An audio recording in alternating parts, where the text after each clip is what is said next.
بسم الله الرحمن الرحيم قل إن كنتم تحبون الله فاتبعوني يحببكم الله ويغفر لكم ذنوبكم والله غفور رحيم.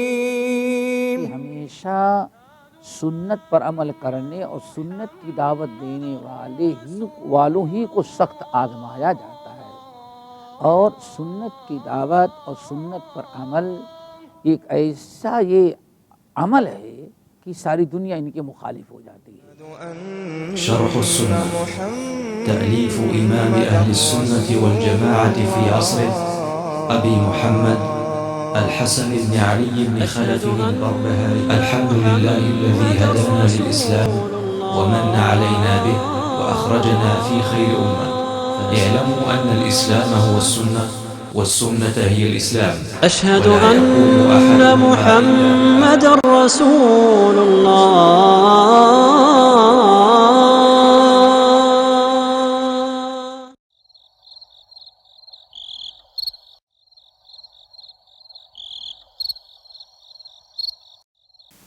الحمد للہ وکفیٰ وسلام علی عبادہ الذین اصطفیٰ، اما بعد.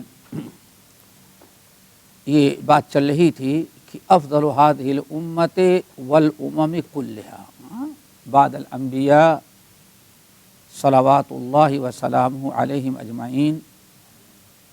بات چل رہی تھی کہ اس بات پر ہمیں ایمان اور یقین، ایمان اور یقین، اور ہمیں اعتقاد رکھنا چاہیے، عقیدہ اس پر ہمیں رکھنا چاہیے. ہمارا عقیدہ ہونا چاہیے کہ تمام انبیاء علیہم السلام، تمام انبیاء علیہ السلام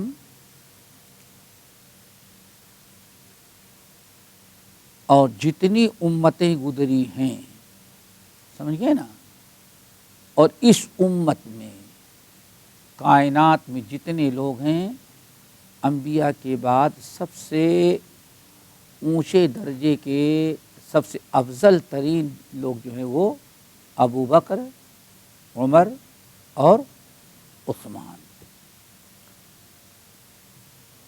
پھر اس کے بعد علی، طلحہ، زبیر، سعد بن ابی وقاص، یہ لوگ سب خلافت کے صلاحیت رکھتے رہے. پھر ان کے بعد افضل الناس بعد ہؤلاء، ان کے بعد اصحاب رسول صلی اللہ علیہ وسلم القرن الاول، نبی علیہ السلام کی نبوت کا ابتدائی زمانہ. جیسے اللہ نے فرمایا والسابقون الاولون من المہاجرین والانصار. یہ پھر ان کے بعد وہ لوگ جو صاحب القبلتین ہیں، صاحب القبلتین ہیں. صاحب القبلتین کا مطلب جنہوں نے دونوں قبلوں کی طرف نماز پڑھی ہے. جیسے کہ آپ حضرات جانتے ہیں، نبی علیہ السلام جب تک مکے میں تھے تو قبلہ کیا تھا؟ خانہ کعبہ تھا. جب مکے سے ہجرت کر کے مدینہ طیبہ آ گئے تو اللہ نے حکم دیا کہ اب سب لوگ کس کی طرف رخ کریں، نماز پڑھیں؟ مسجد اقصی کی طرف، مسجد اقصی کی طرف. تقریباً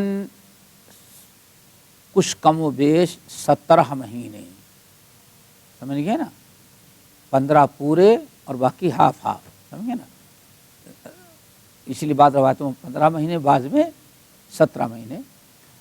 آپ سارے صحابہ کرام کے ساتھ مدینے میں جو نماز پڑھتے تھے، مسجدیں جو بنائی جاتی تھی، ان کا قبلہ ہوتا تھا مسجد اقصی.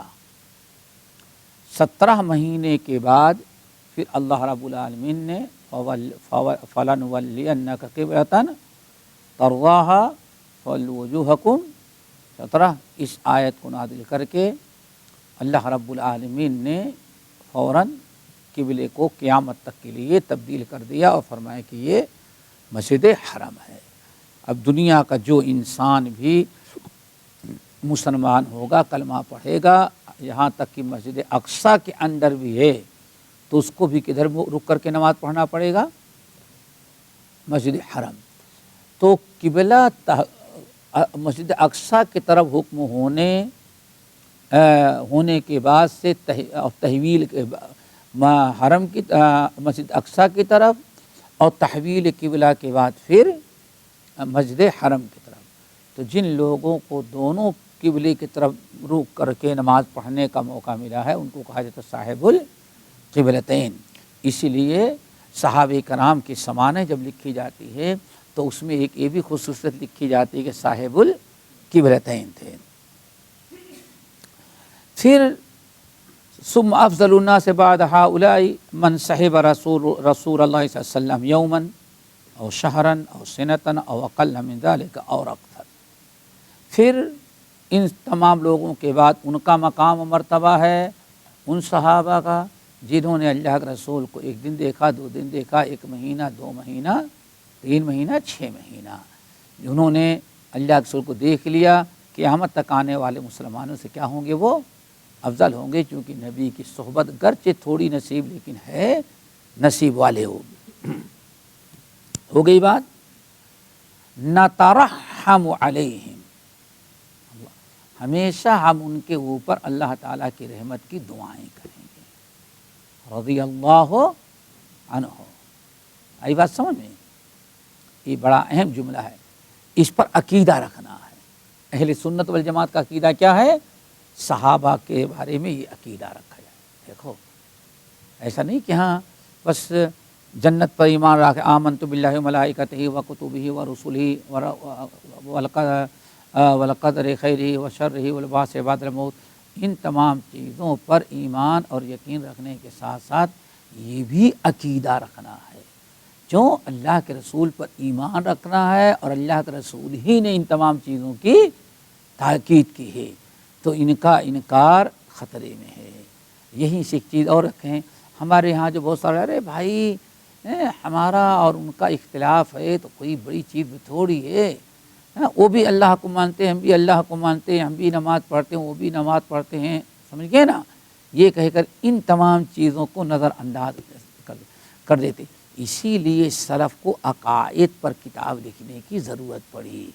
نہیں، یہ بھی ہمارا عقیدہ ایمان کا ایک جز ہے کہ صحابہ افضل ترین لوگ تھے، اس لیے نترحم علیہم، ہمارا اور آپ کا فرض کیا ہے؟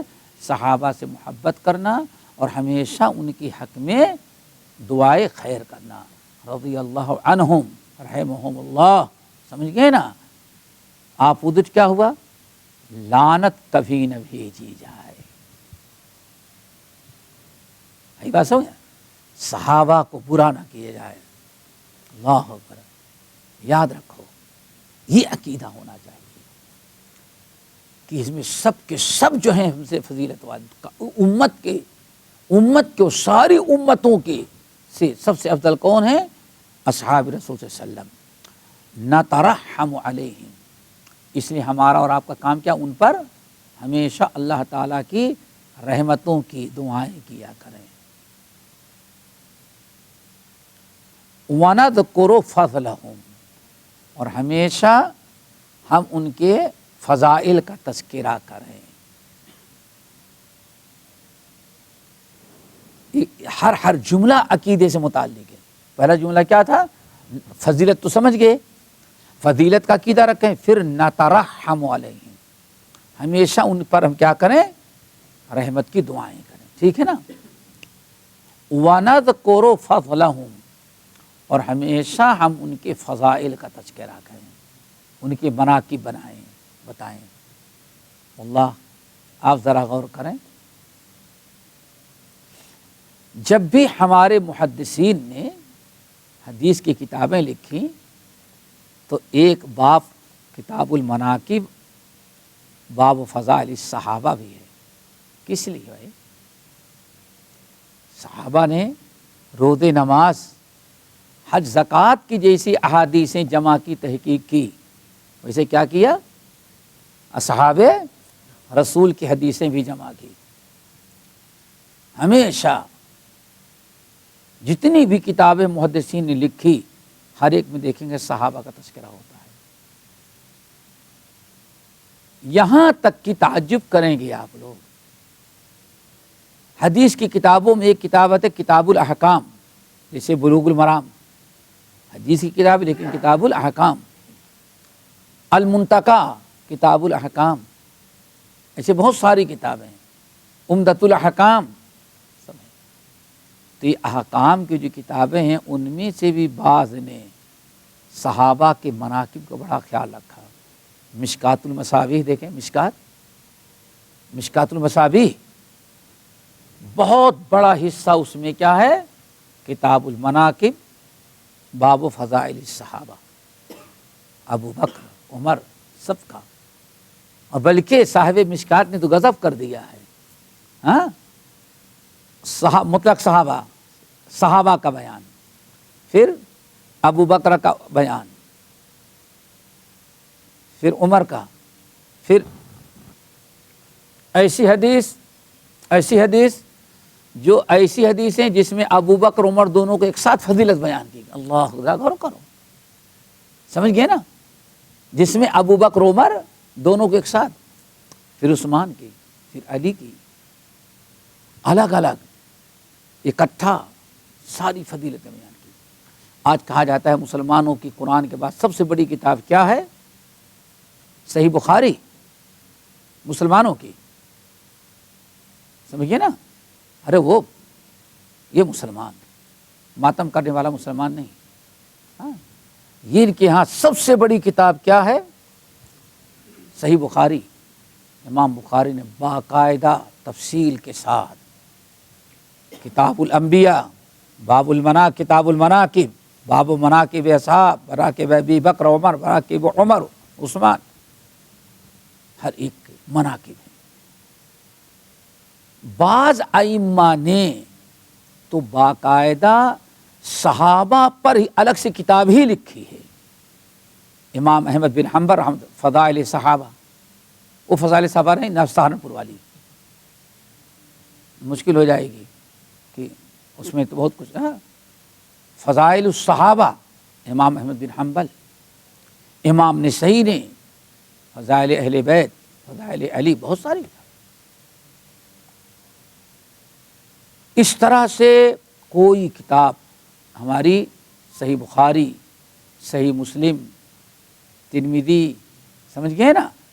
یہ جتنی کتابیں ہیں باقاعدہ صحابہ کے حالات، ترمذی میں بہت زیادہ مل جائیں گے صحابہ کے حالات۔ تو صحابہ کے فضائل، فضائل ان کے وَنَذْكُرُ فَضْلَهُمْ، ہمیشہ صحابہ کرام کے فضائل بیان کرنا چاہیے۔ ہمارا جو عقیدہ ہے ہر صحابی کی فضیلت بیان کریں گے۔ دیکھو یہیں جس نے 1 گھنٹہ 1 دن اللہ کے رسول کی صحبت پائی، اس کی بھی ہم تعریف کرتے ہیں، خوش نصیب سمجھتے ہیں اس کو، سمجھ گئے نا؟ چیز آئے کہ سالوں سال ہم لوگ کہا جاتا ہے ہمارا، لیکن مخالف پارٹی جو ہے وہ نہیں، ان کے سارے اجلاس، سارے پروگرام، ساری تقریریں صرف چند اہل بیت اور چند صحابہ، اتنے بھی نہیں ہوتے۔ 5 انگلیاں نا، 5 صحابہ بھی نہیں ہیں اس میں، ان کے علاوہ سب پر گالیاں، سب و شتم، برا بھلا، یہی ان کا شعار ہوتا ہے۔ اس کے برخلاف ہمارا کیا ہے؟ ہم اہل بیت صحابہ ہیں، تمام صحابہ سے محبت کرتے ہیں، چاہے اہل بیت ہوں یا غیر اہل بیت ہوں۔ یہی بات سمجھیں، شاید میں نے کبھی بتایا ہو، ایک مولانا تھے مولانا عبدالتواب صاحب علی گڑھی رحمۃ اللہ علیہ، مولانا عبدالتواب علی گڑھ کے رہنے والے تھے، بڑے مشہور تھے، حافظ الحدیث۔ ابھی عشاء کے بعد شروع کرا دو، فجر تک تقریر کرتے، صرف حدیثیں پڑھتے، اور حافظ الحدیث تھے، اور تبلیغ کا اتنا جوش، اتنا جذبہ، ماشاء اللہ، اور جب نکل جاتے تھے تو گھر والے پریشان، اس بارے میں موبائل وغیرہ تو تھا نہیں، تو کبھی کبھار پیپر بھی دینا پڑتا، بھائی کہاں ہے، ان کے بچے پریشان اطلاع کریں کہ ہم کہاں ہیں۔ اب اتنا بڑا ہندوستان تھا تقسیم سے پہلے، اور ٹرانسپورٹ تو تھے، لیٹر بھی آتا تھا اسی کے ذریعے، سمجھ گئے نا۔ تو بہت ایک مرتبہ بنارس آئے، ماشاء اللہ، طیب شاہ مسجد جو ہے مرکزی مسجد اہل حدیث، وہاں انہوں نے لاؤڈ اسپیکر، چونکہ مالداروں کی مسجد تھی، لاؤڈ اسپیکر تھا، انہوں نے ساری تقریر اہل بیت کے فضائل میں، کس کی فضیلت؟ صرف حضرت علی، عباس، حسن، حسین، فاطمہ، حافظ الحدیث تو تھے ہی۔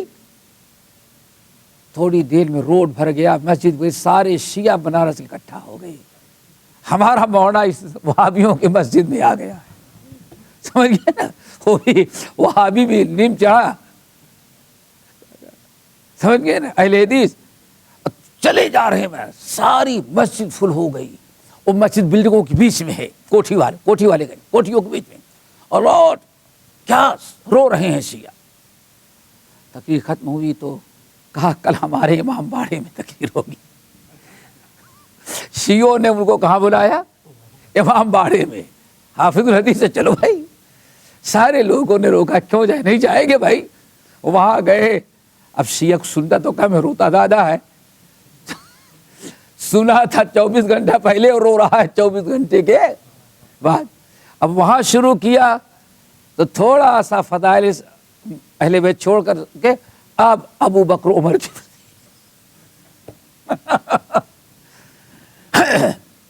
سارے اہل بیت کی فضیلت چھوڑ دی، کل بیان کر چکے ہیں۔ آج ساری فضیلت کس کی؟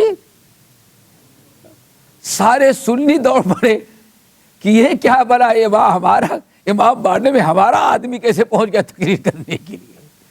تو ہمارا تو عقیدہ ہے، حضرت فاطمہ کی فضیلت ہے، حضرت عائشہ کی بھی ہے، حسن حسین کی بھی ہے، اور ابو بکر، عبداللہ بن عمر، عبداللہ بن عباس کی بھی ہے، سمجھ، صحابہ ہیں۔ تو اسے نذکر فضلہم، ہمارا کام کیا ہے، ہمارا عقیدہ کیا ہے؟ ہمیشہ ہم صحابہ کے فضائل بیان کریں گے۔ اچھا، پھر پچھلا والا جملہ کیا مطلب ہوا؟ ہمیشہ ان پر رحمتیں ہی بھیجیں گے، کبھی لعنت نہیں بھیجیں گے، نہیں سمجھا؟ کبھی ہم ان کو گالی نہیں دیں گے، برا بھلا نہیں کہیں گے، مقصد یہ ہے۔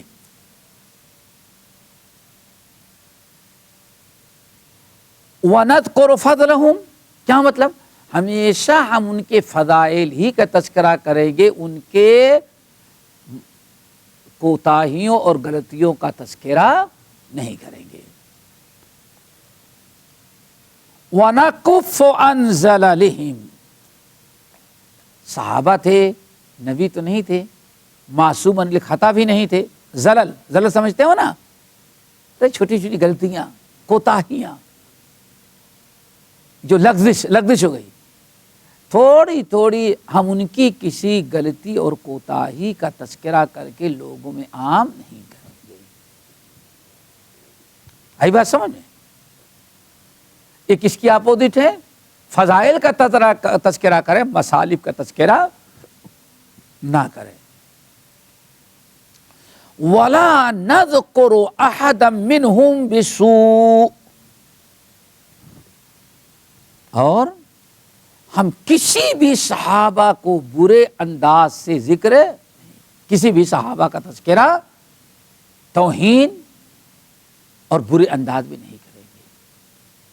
یہ ہمارا عقیدہ ہے، ہمارا نہیں بلکہ اہل سنت اب یہاں ایک چیز یاد رکھیے گا، سن رہے ہیں کہ ہمارا عقیدہ یہ نا، کتاب ہے، پڑھا رہے ہیں، بتا رہے ہیں، اس پر بھی کہا جائے نہیں یہ لوگ صحابہ کی توہین کرتے ہیں، کتنی بڑی زیادتی ہے۔ مسئلہ مشہور ہے نا، آج پورے بر صغیر ہند پاک کے لوگ ابھی بھی نہیں تمہارے یہاں بھی، بنگلہ دیش میں بھی یہ صحابہ کو نہیں مانتے، یہ عمر کو نہیں مانتے۔ اللہ کے بندو، کبھی آ کر کے بیٹھ کو سنو، مانتے ہیں کہ نہیں مانتے؟ ایک صاحب نے کہا، ٹیوشن پڑھاتے تھے، سمجھ گئے نا، اور تو صاحب بچیاں تھیں یہیں اگلے محلوں میں ٹیوشن پڑھانے کے لیے جاتے تھے ادھر سے. ایک دن اوپر صلاۃ الرسول دیکھ لیا, دیکھتے ہی بس یہ جو ہے وہ آؤٹ. صدیق مولانا صاحب سیالکوٹی کی صلاۃ الرسول, یہ کتاب کہاں جاتے ہو تم لوگ, کہاں جاتے ہو؟ شیخ ظفر کے درس میں جاتے ہو. ان کے درس میں جاتے ہو؟ ہاں, وہ تو عمر فاروق کو صحابہ کو نہیں مانتے, عمر فاروق کو بدعتی کہتے ہیں. وہ اتنے دن سے سن رہے ہیں. اچھا بھائی کہیے, اور یہ کوشش کی کہ نہ جائیں. اب لڑکی کا باپ آیا, پہنچا, دیکھا تو کہا کہ آج ٹیچر ایسے ایسے کہہ رہے تھے, ٹیچر ایسے ایسے. الفتح میں ڈیوٹی رہتی تھی. پھر دوسرے دن انہوں نے چھٹی کر لی کہ آج مولوی صاحب سے پوچھیں گے کہ شیخ ظفر کے بارے میں کتنا جانتے ہو تم, سمجھے نا. بہرحال بیٹھے, آج داخل ہوئے تو دیکھا کہ گھر کا مالک دروازہ کھول رہا ہے. آیا, بیٹھے. آپ بچی کہہ رہی تھی کہ آپ نے کہا کہ شیخ ظفر عمر فاروق کو بدعتی کہتے ہیں. کہا کہ ہاں. کہا سنا تم نے؟ کہا ہم جانتے ہیں. کہا کبھی درس میں بیٹھے؟ کہا کہ نہیں. کبھی نہیں بیٹھا میں. پھر جانتا ہوں. کہا تم کبھی درس میں بیٹھے نہیں پھر بھی الزام لگاتے ہو. ہم کو تقریباً 20 سال ہو گئے درس میں جاتے ہوئے, آج تک تو میں نے کبھی نہیں سنا. تم کو کیا سمجھ میں آئے گا؟ کہتے نہیں عقیدہ رکھتے ہیں, کہتے نہیں عقیدہ رکھتے ہیں. کیسے عقیدہ رکھتے ہیں؟ اللہ اکبر, الزام. اور ہم سمجھائیں گے. شیخ ظفر کہتے ہیں 20 رکعت تراویح پڑھنا بدعت ہے. عمر فاروق نے 20 رکعت تراویح رائج کیا, اور تمہارے شیخ ظفر کہتے ہیں بدعت ہے. تو نتیجہ کیا نکلا کہ شیخ ظفر کہتے ہیں عمر بدعتی ہے. اتنے لوگ ہیں, کبھی بتائیں کبھی اس کو بدعت کہا, اس کو بدعت کہا, نعوذ باللہ من ذالک. تو باقاعدہ کتابیں لکھی جاتی ہیں بدنام کہ بھائی ان کے قریب نہیں جانا, اس گروہ میں شامل نہیں ہوگا, ان کے درس میں, ان کے کیوں یہ لوگ جو ہیں صحابہ کو نہیں مانتے, نعوذ باللہ من ذالک. ہم آپ سے ایک بات پوچھتے ہیں, واللہ تم آج سے, جب سے تمہیں سمجھ میں آئی اس وقت سے لے کر کے آج, اور آج کے بعد سے بھی, تم ذرا ہر جگہ بیٹھو, جا کے بتاؤ یہ عقیدہ صحابہ کے بارے میں میرے علاوہ اور کوئی بتا رہا ہو. صرف اتنا ہی سن لو بس, کہ صحابہ کے بارے میں ہم جتنا بتا رہے ہیں اور جس طرح سے, اور کوئی کہے بتائے. اب بتایا کیسے گیا؟ بھائی یہ صحابی نماز پڑھا رہے تھے, دشمن نے تیر مارا اور تیر لگا, خون نکلا, نماز پڑھتے رہے, نماز نہیں ٹوٹی ان کی. اب بات اصل یہی کہ ہمارے مذہب میں تو وضو ٹوٹ گیا تھا صحابی کا,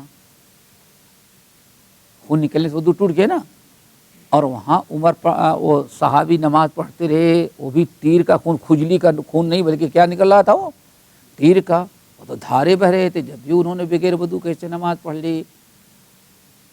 ایک مسئلہ ہے, لیکن کیا فا سے مراد فائدہ ہو سکتا ہے وہ امام شافعی کے ماننے والے رہے ہوں. ہاں, کس کے ماننے والے؟ شافعی تو پیدا ہی نہیں ہوئے تھے, کہاں سے ماننے والے ہو گئے؟ ہاں, اب میرے بھائی انسان کو چاہیے کہ حقائق سے اٹھ کر کے, بیٹھ کر کے, تجزیہ کر کے کوئی فتویٰ دے, ایسے کسی کو بدنام نہ کرے. یہ عقیدہ, اس عقیدے کے اس پر جو عقیدہ نہ رکھتا ہو, سمجھو کہ وہ سنی مسلمان نہیں ہے, وہ غیر سنی مسلمان ہے. کیا ہے؟ وَنَقُفُ عَنْ زَلَلِهِمْ. صحابہ سے کوئی لغزش بھی ہو گئی ہے تو اس کا ذکر کر کے بدگمانی صحابہ کے بارے میں نہ پھیلاؤ. کیوں؟ اتنے بڑے بڑے کارنامے، اتنی قربانیاں انہوں نے دی ہیں، ان قربانیوں کے متعلق 2 لغزش ہو گئی تو اس کی کیا ویلیو ہوگی بھائی؟ سوچو، دنیاوی اعتبار سے بھی دیکھو، ہزاروں قربانیوں کے سامنے 2 لغزشیں، ان کی کیا ویلیو ہوتی ہے بھائی؟ اگر آپ کے ساتھ ہمیشہ احسان کرتے ہیں، ایک غلطی بھی کر جائے بھائی، زندگی بھر تو احسان کرتا رہا، انسان ہے، ایک غلطی ہو گئی تو اس کی وجہ تعلقات کیوں خراب کریں؟ آپ بھی یہی سوچیں گے۔ آئی بات سمجھ میں؟ تو صحابہ کے کسی زلل کو، غلطی کو عام نہ کیا جائے۔ وَلَا نَذْكُرُ أَحَدًا مِّنْهُمْ بِسُوءٍ، ان میں سے کسی کا تذکرہ ہم غلط انداز سے، برائی کے ساتھ نہ کریں۔ کیوں نہ کریں؟ کیوں نہ کریں؟ لِقَوْلِ رسول اللہ صلی اللہ علیہ وسلم، رسول اللہ صلی اللہ علیہ وسلم کے اس فرمان کی بنا پر۔ دیکھو ہمارا منہج، ہمارا عقیدہ، ہمارے سلف جو بات کہتے ہیں بلا دلیل کے نہیں، وہی بات کہتے ہیں جو کتاب و سنت سے۔ کیا کہا؟ ہمیشہ رحمت کی دعا، ان کے فضل کا تذکرہ، ہمیشہ ان کے لغزشوں سے اور کچھ کوتاہیاں کسی سے ہیں تو اس کو کیا نظر انداز کرنا، کسی کبھی ان میں سے کسی کے کو برے انداز یا توہین آمیز الفاظ کے ساتھ ان کا ذکر نہیں کریں گے۔ کیوں؟ لقول رسول اللہ صلی اللہ علیہ وسلم، کیونکہ اللہ کے رسول نے ہم کو ایسے ہی حکم دیا ہے۔ کیا ہے کہ اللہ کے رسول نے فرمایا، عبداللہ بن مسعود رضی اللہ تعالیٰ عنہ کا حدیث، وَإِذَا ذُكِرَتْ بِالنُّجُومِ فَأَمْسِكُوا۔ اللہ اکبر، کتنی پیاری حدیث، یاد رکھو۔ وَإِذَا ذُكِرَتْ، ہاں بتا رہا ہوں، یہاں حدیث کا صرف ایک ٹکڑا ہے، اِذَا ذُكِرَ أَصْحَابِي فَأَمْسِكُوا، لیکن 3 چیزیں اس حدیث کے اندر بیان کی ہیں۔ کیا ہے؟ اذا ذکر اصحابی فامسکوا، واذا ذکرت بالنجوم فامسکوا، واذا ذکرت بالقدر فامسکوا۔ بڑی پیاری حدیث ہے، اس کو یاد رکھو۔ سمجھ گئے نا؟ یہ طبرانی وغیرہ کی حدیث ہے، اس کی حدیث سند صحیح ہے، علامہ البانی نے صحیحہ کے اندر، صحیح جامع الصغیر کے اندر بھی نقل کیا ہے۔ 3 چیزیں ہیں جہاں آپ کو خاموش رہنا ہے، اگر بات کریں گے تو پھسل جائیں گے۔ نکل گیا؟ ہل گیا؟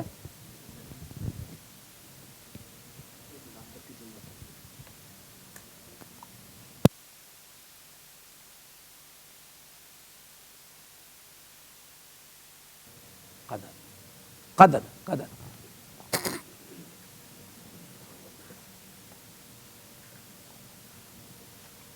حدیث بڑی ہے، 3 چیزیں ہیں اور بہت نجات ہیں، بہت نجات ہے۔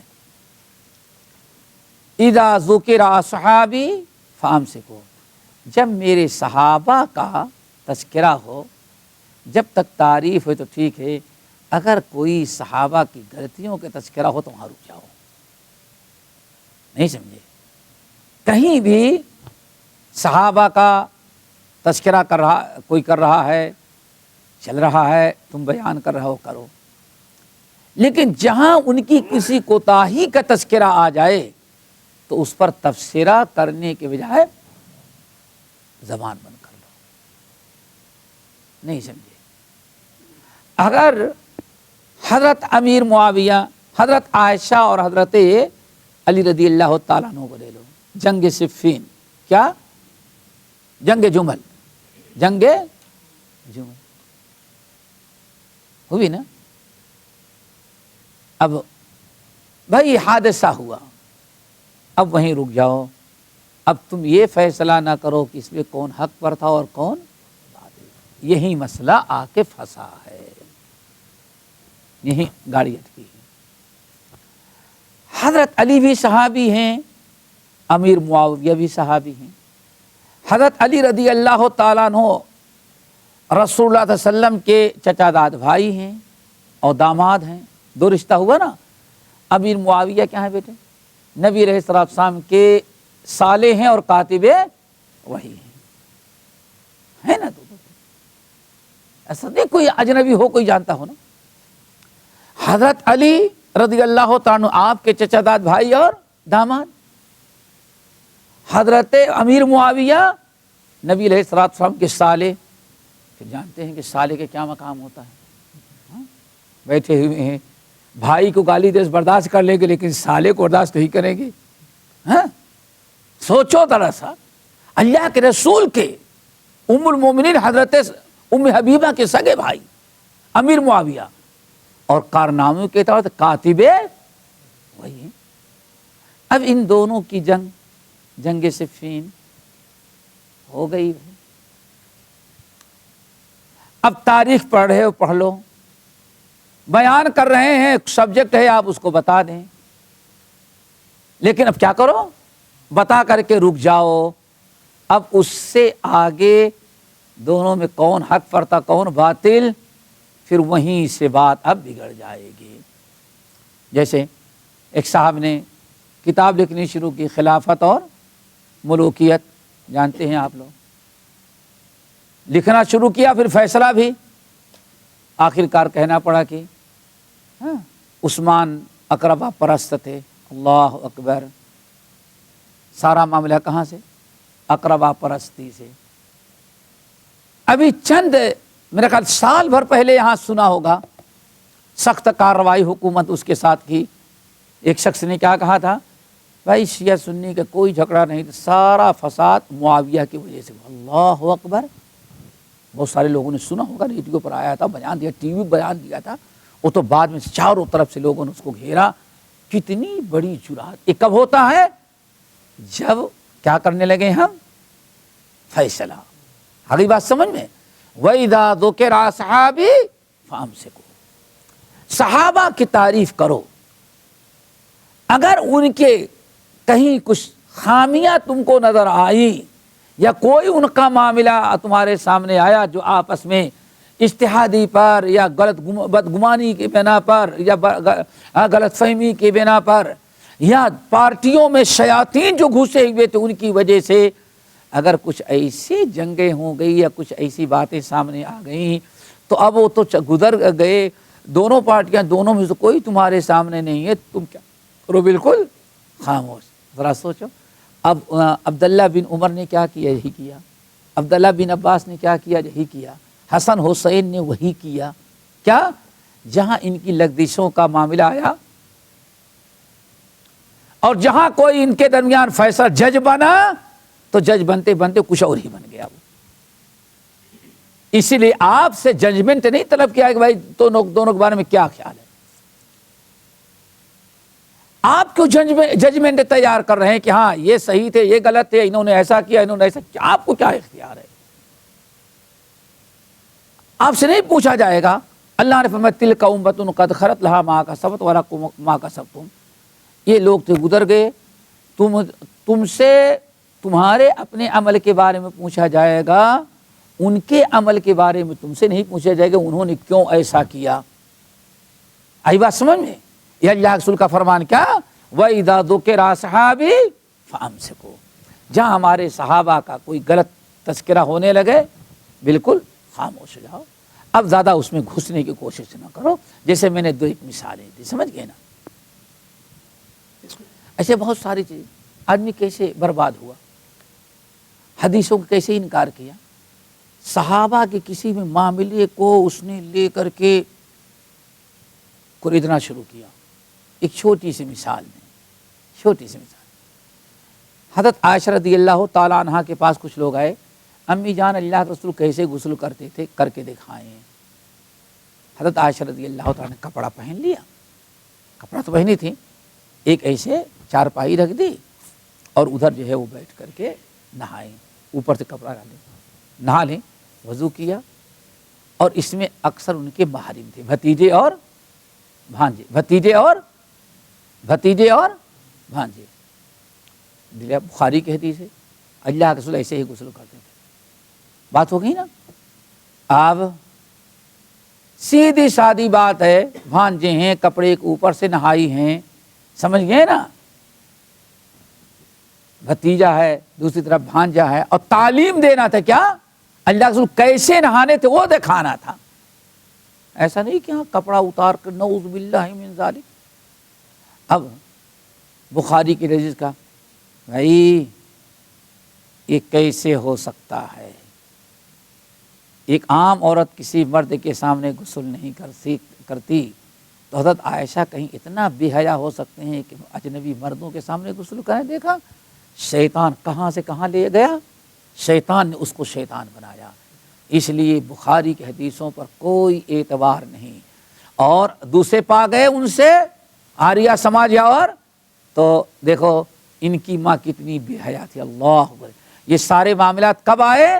جب ہم نے خاموشی اختیار کرنے کے بجائے اپنی عقل کے گھوڑے وہاں دوڑانے ہم گھسنا شروع کر دیے. تو ان تمام چیزوں سے عافیت کس میں ہے؟ وَإِذَا ذُكِرَ أَصْحَابِي فَأَمْسِكُوا. آئی بات سمجھ میں؟ نمبر 2 وَإِذَا ذُكِرَ بِالنُّجُومِ فَأَمْسِكُوا. آج کتنی بڑی چیز ہے آج عقیدے کی، ہے نا؟ عقیدے کی چیز نہیں. اب دیکھو پورے قرآن پاک کو دیکھا جائے تو نجوم، ستاروں کے 3 فائدے اللہ نے بیان کیا کہ یہ جو ستارے ہم نے پیدا کیے ان کے کیا کتنے مقاصد ہیں؟ 3. یہی 3 مقاصد ہیں. آپ پڑھ لیں، سن لیں، سیکھ لیں، بس کافی ہے نا. اب آج تو بالکل نہیں ضرورت رہے. پہلا فائدہ کیا ہے؟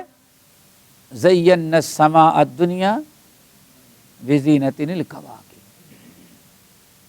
وزینا السماء الدنیا بمصابیح. ہم نے پہلا یہ جو آسمان کو سماء دنیا نام ہے، 7 آسمان ہے نا، یہ آسمان جو ہم کو آپ کو نظر آتا ہے اس کو کہتے ہیں سماء دنیا. وزینا السماء الدنیا، یہ دنیا کا جو آسمان ہے، پہلا آسمان، ہم نے ستاروں کے ذریعے اس کو مزین خوبصورت بنا دیا ہے. کیوں بھائی؟ یہاں تو بہت اچھا ہے نا، شادی بغیر اس کی نہیں ہوتی، لائٹنگ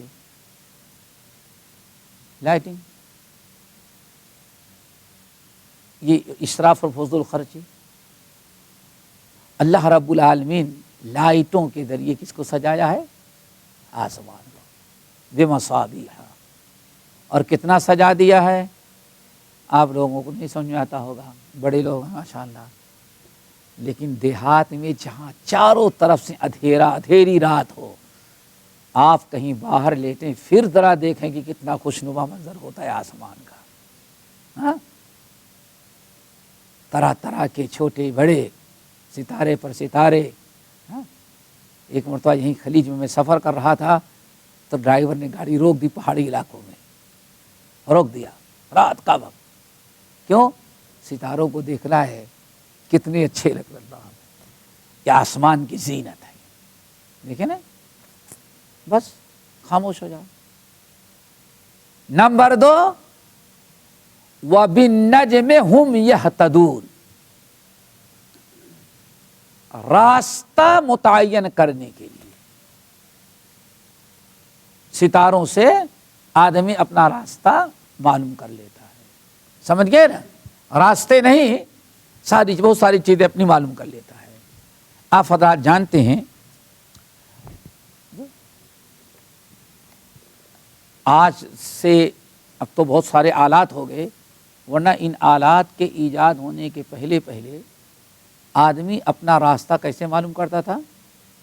سمندری سفر جو ہوتا تھا، سب سے مشکل سفر کیا؟ سمندر کا، دریا کا، جہاں کوئی سمت بتانے والا نہیں رہتا تھا.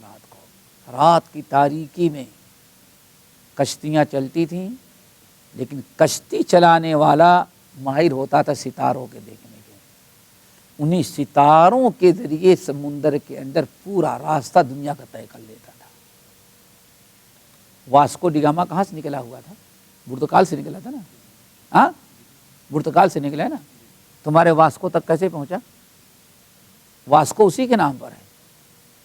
واسکو اسی کے نام. کیسے پہنچا وہاں تک؟ کوئی قطب نما تھا؟ کوئی سیٹلائٹ تھی؟ یہ سارے جو ڈاکو وہاں سے نکلے تھے پرتگالی، جنہوں نے پورے اس راستے کو لوٹ کا مار کا دھندا بنا رکھا تھا، جس کی بنا پر لوگوں کو حج مشکل ہو گیا تھا، یہی سب تھے. ان کا پکڑنا اس وقت یمن سے لے کر کے ہندوستان تک کی جو حکومت تھی، کسی کے اندر اتنی طاقت نہیں تھی اس ڈاکوؤں کو پکڑے. سمندر میں بیچ میں چلے ہیں، کیا کریں گے؟ سارا سفر انہوں نے کیسے کیا تھا؟ ستاروں کے ذریعے. اسی سے منزل طے کی جاتی تھی. وعلیکم السلام. سمجھ گئے نا؟ دیہات میں، جنگلوں میں، شہر کے لوگ کم، دیہات کے لوگ بخوبی اس سے واقف رہتے تھے. یہ ستارہ ادھر ہے تو یہ سمت ہے، فلاں سمتی ہے، فلاں سمتی ہے. یہ اور ایک دوسری چیز، اور رات کے ٹائم کا جو اور وقت کی جو تعین ہوتی تھی کس کے ذریعے؟ ستاروں کے ذریعے. ان میں بہت سارے لوگ ہوں گے، گھڑی تو تھی ہی نہیں، گھڑیاں تو تھی ہی نہیں، لیکن تجربے کار عورت، تہجد گزار لوگ یہ ستاروں کو دیکھ کر کے سمجھتے تھے ہاں اب فجر کا وقت ہوا ہے، ابھی سحر کا وقت ہے، آدھی رات ہے یا تہائی رات ہے. یہ ستارہ یہاں آتا ہے تو فجر کی اذان، وہاں رہتا ہے تو اللہ اکبر. سارا معاملہ کس سے ہوتا تھا؟ ستارہ. ہم نے جو روزہ رکھنا شروع کیا ہے تو گاؤں میں کسی کے پاس گھڑی نہیں تھی، صرف انہی ستاروں کو دیکھ کر کے. والدہ اسی ستارے کو دیکھ کر کے سحر تیار کرتی تھیں. والد صاحب وہی اٹھنے کے بعد سب تو ستارہ دیکھتے سوتے آدھی رات ہے کہ ابھی نہیں، اسی تہجد کی نماز ساری زندگی پڑھے. گھڑیاں تو بہت دیر میں آئیں، ورنہ کوئی گھڑی کسی کے پاس تھی ہی نہیں. ہمارے والد کو کسی نے کچھ لا کر کے گھڑی دے دیا تھا، کلکتہ سے کوئی لا کے دے دیا، تو گھڑی وہ آتی تھی 24 گھنٹے چلتی تھی بس. تو والد اس کو زیادہ استعمال نہیں کرے، خراب ہو جائے دوسری کہاں ملے گی. اچھا پھر دوبارہ جو اس کو 24 گھنٹہ بس چالو کرے تو سورج کو دیکھ کر کے پھر ٹائم سیٹ کرتے تھے کہ ابھی زوال کا وقت ہے، دوپہر ہے، 12 بجے کتنے بجے ہے، اسی حساب سے کانٹا واقعی صحیح ہوتی تھی وہ. تو یہ علامات بالنجم ہم یہتدون، یہ ستارے جو ہیں یہ نشانیاں ہیں. یہ بھولے بھٹکے یا پریشان حال لوگوں کے لیے سمت بتاتی ہیں، وقت اور ٹائم بتاتی ہیں، زینت اور دوسرے کیا؟ راستہ طے کرنے کا، راستہ اختیار اپنانے کا، صحیح راستہ پکڑنے کا ذریعہ. ٹھیک ہے نا؟ تیسرا فائدہ رجوما للشیاطین. کیا؟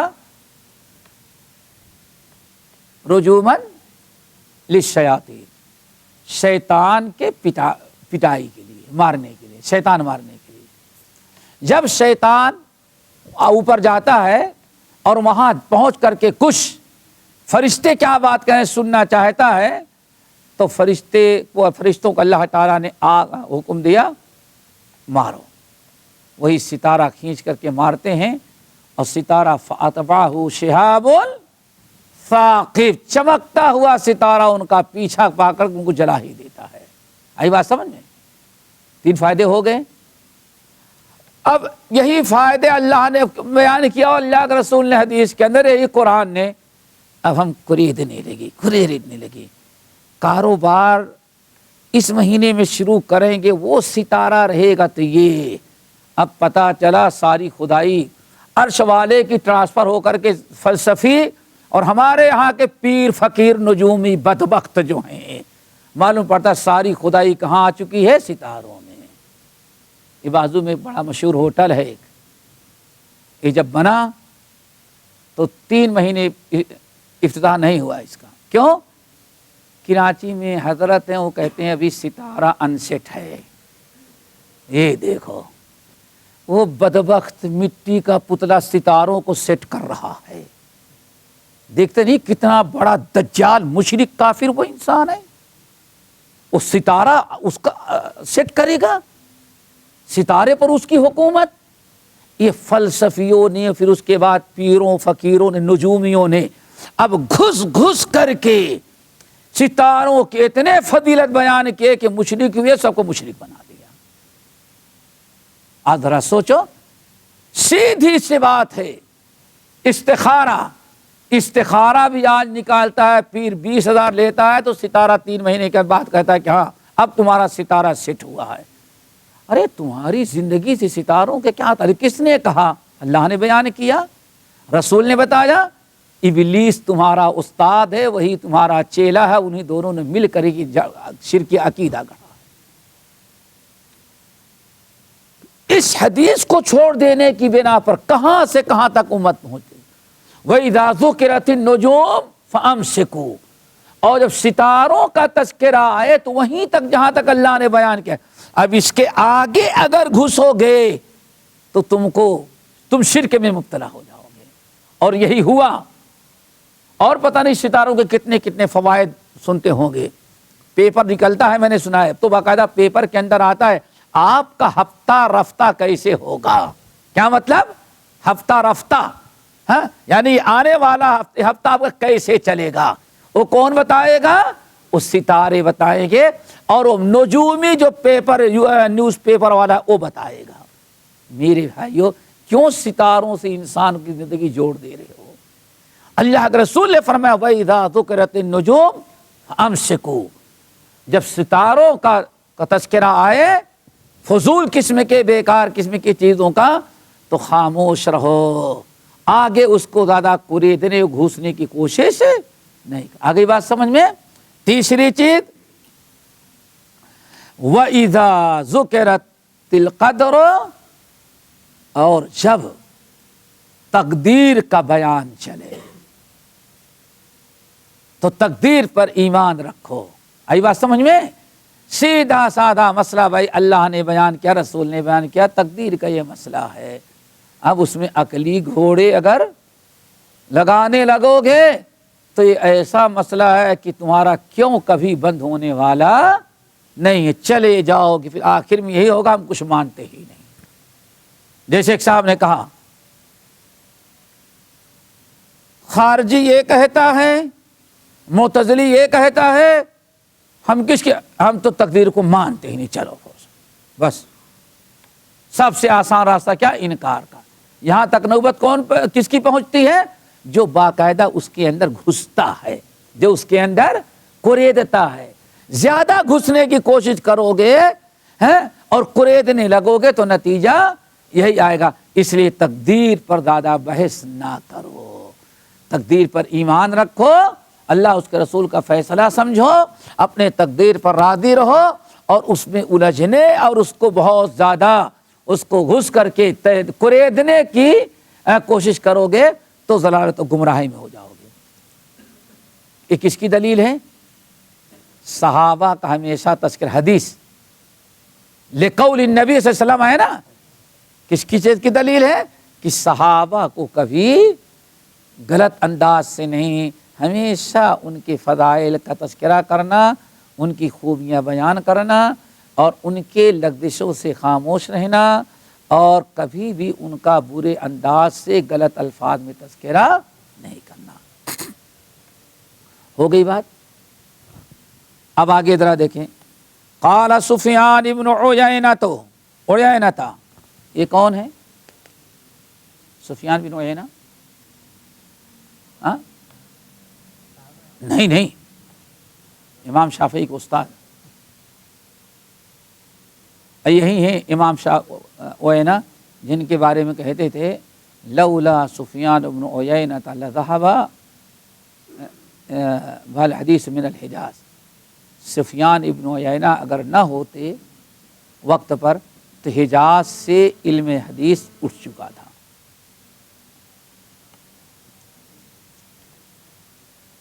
سمجھ گئے نا کیا کہا سفیان ابن عیینہ نے؟ من ناطق فی اصحاب رسول اللہ من نطق فی اصحاب رسول بکلمۃ، صحابہ کرام پر جس نے گفتگو میں ایک جملہ بھی اعتراض کا کہا، صحابہ پر جس نے اعتراض کیا، من تکلم من نطق فی، جو صحابہ کرام پر تنقید کرتا ہے، کیا؟ جس نے صحابہ کرام پر تنقید کیا، ایک کلمہ کسی ایک جملے سے تنقید کیا، فہو صاحب ہوا، تو سمجھ جاؤ کہ وہ بدعتی ہے۔ کیا ہے وہ؟ بدعتی ہے۔ ہوا، ہوا نفس پرست، ہوا جہوی کے معنی آتے ہیں گرنا، نفس پرست کو اور ہر بدعت کو اس لیے ہوا کہا جاتا ہے کہ بدعت بھی انسان کو جہنم کے گڈھے میں ڈھکیل دیتی ہے۔ من نطق فی اصحاب رسول اللہ بکلمۃ فہو صاحب ہوا۔ اللہ تعالیٰ ہمیں بچائے۔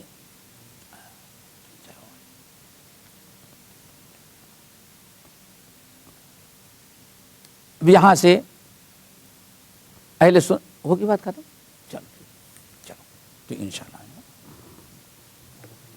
سبحانک اللہم و بحمدک اشہد ان لا الہ الا انت استغفرک و اتوب الیک۔